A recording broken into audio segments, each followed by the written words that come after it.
Welcome back. And if this is your first time here, it's not too late to turn back and never return. Today's story is about the burdens that we place on our children. At least, that's what I thought when I wrote it. As with all stories, the interpretation is up to you. But, whatever it's about, this story is called Time, and it's narrated by Jamie Battle and written by Jamie Battle, with music by Nick Roberts.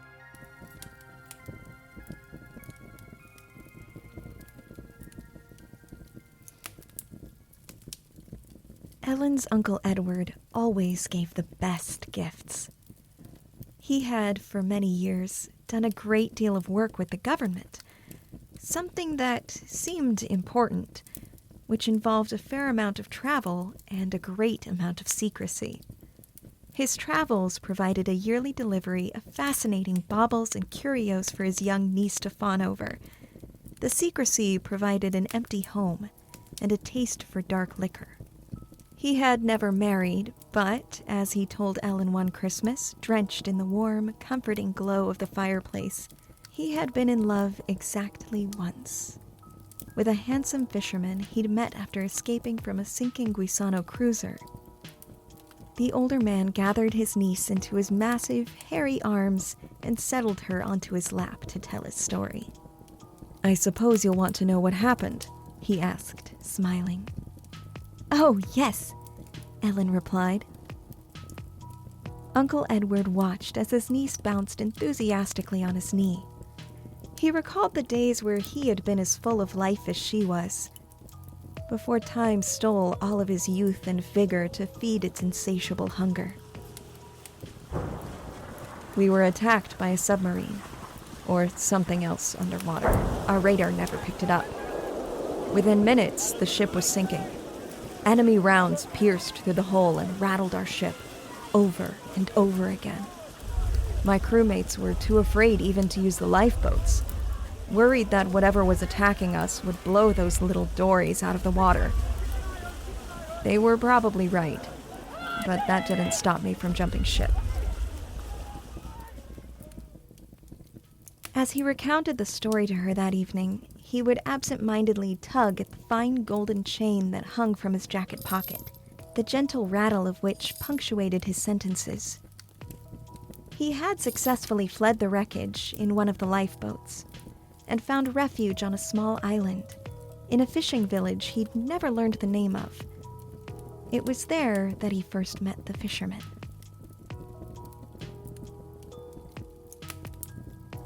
"He was an odd-looking fellow when you got up real close to him. Skin as smooth and slick as an eel's. I remember he had eyes that were always dancing." Their life was simple, but it was too good to last. They had a happy few months together before Edward's commanding officer was finally able to reach him. He had prayed every night that they might meet again. But now even the name of his beloved was lost to the sea, each passing day erasing another memory they shared together. He tried to return to the island once the war was over, but he never found it, or its unusual inhabitants, ever again. Ellen remembered hearing her mother's take on the story. According to her, the officer had found Uncle Edward sitting on a sandbar in the middle of the sea, half-starved and covered in sores. It was a small miracle they'd found him at all, she'd said, for he was nearly 10 clicks from shore. He'd never been the same since. The mirth, she said, had left his eyes for good, but war did that to people, she supposed. The nightmares and fitful bouts of screaming were also attributed to his time in the war, as was the drinking. Depending on whether she knew Ellen was listening, her mother would also say that he'd smuggled several bottles of whiskey from the ship when he'd escaped, and that he was raving drunk and nearly attacked his commanding officer after he'd been found. But Ellen liked her Uncle Edward. After all, he always gave her the best gifts. So she ignored her mother's stories. Edward sighed, tugging on the chain stemming from his jacket pocket once again. All I have to remember him by is this. Ellen rested her hand atop his, stopping his twitching fingers at last. Why do you keep a necklace in your pocket, Uncle Ed? She asked. He sighed deeply, and an imperceptible shadow settled over the room. That, my love, is a pocket watch. He pulled a bit harder on the chain. A small, simple watch leapt from his pocket and dangled before Ellen's eyes. As he held it higher, the dim light of the fire revealed a crudely carved E in the back of the watch. The fisherman found it in the sea near the wreckage, and gave it to me to keep safe. He told me that whoever owned it would come back for it when they needed it. I forgot their name, though. Blast my shoddy memory. What was it? Nisso? Nessa gone.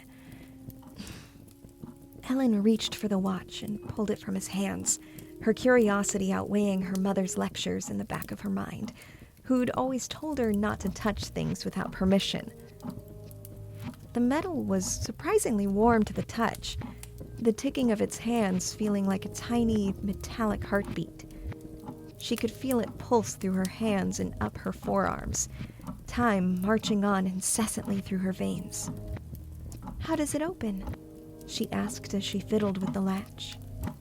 Something changed the moment the watch left his grasp. Edward felt strangled laughter escape from his throat, the first in ages, though he wasn't certain what had been holding it back so long. The mirth Ellen's mother had mentioned found its way back into his eyes. Far as I know, it doesn't. How do you tell the time from it, then? The watch felt heavy in her small hands. She traced the carving on the back, feeling it shudder and shift with each tick. Had it always been an E? Instead, she asked, Did the fisherman carve this for you? One question at a time, love. He told me he found it that way. Edward arched his back and stretched out his massive arms once again. Said it was fate. And you don't need to tell the time from it. It'll tell you itself when it's ready. He yawned and settled back into his comfy chair. The fire felt so warm. He recalled bygone Christmas Eves with his grandmother and her old golden retriever, falling asleep by the hearth. Was that really the last time he had felt so warm? Do you... The question trailed off of her lips like seawater and died. She felt her lungs seize with an inexplicable longing for air, or else for release. The feeling of drowning mere meters from the shore. So close, and yet. She leaned heavily against the side of the armchair and held the watch to her chest. Despite it all, she could not seem to let it go. Edward gave a happy sigh and prepared to drift off to sleep. He took a deep breath, filling his tired, aching lungs. Do you want to keep it, dear? It could be your Christmas present. It even has your initials on it. The ticking echoed through her chest. The watch felt warmer and warmer in her hands as she grew colder and colder and colder. She didn't have a lot of words for what she felt. She was too young to know, but sad didn't seem to fit. Drowning, or perhaps fading, might have worked. No, I don't think so, thank you. Can you take it back? She pressed it into his hand. He flinched at the sting of the hot metal. But I didn't bring anything else for you, love. You'll take much better care of it, I'm sure. He swatted her hands away, agitated. Why don't you hang it around from your neck so you don't lose it? Now there's a love. It suits you so. With a relieved grin, he ruffled her hair and settled down to sleep in his armchair beside the fire. Ellen stared into a dark corner of the room until she, too, drifted off to rest. She dreamed of a long tunnel under the ocean, endless in both directions. Then, of dancing eyes. Suddenly, she was in the deserts of Egypt, where a circle of women worshipped a horrible, undulating mass, its convulsions like the beating of the heart she knew lived inside of her pocket watch. Then, she was in the ocean again, drowning endlessly. She prayed for a death that would never come.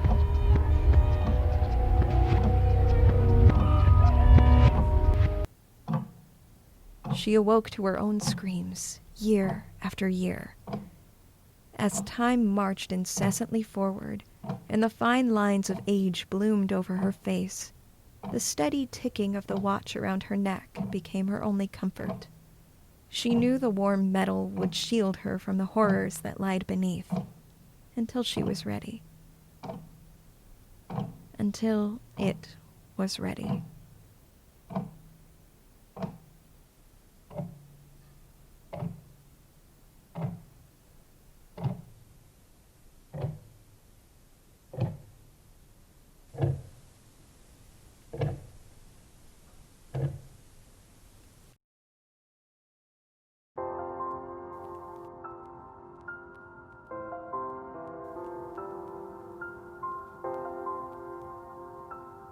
Thank you so much for listening. If you'd like to hear more of these tales, check out the links below. You'll find my Ko-fi page on which you can view all of my weird little macabre writings, as well as other recorded episodes. You'll also be able to donate if you can. We accept all currencies here, whether it be money, gold, souls, firstborns, the usual. If you'd like to donate something else to our little project, you can reach out to me on Twitter @JamieLynn_Battle. You'll find the link in the description below, and let me know how you'd like to contribute. We are always looking for new stories, narrators, voice actors, music, and artwork. If you have another skill you'd like to lend to the project, we're always open to new ideas. Thank you again for listening and for your support. Until next time, I'm Jamie Battle, and I hope you have a dreadful day.